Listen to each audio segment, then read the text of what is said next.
Plant foods come from the rock itself, and then they are made into organic forms, which then die, and they leave in the soil all that they have taken and all that they made in growth.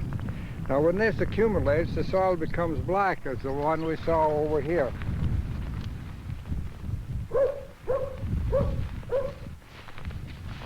Now this dark colored soil is rich in organic materials, and because it is,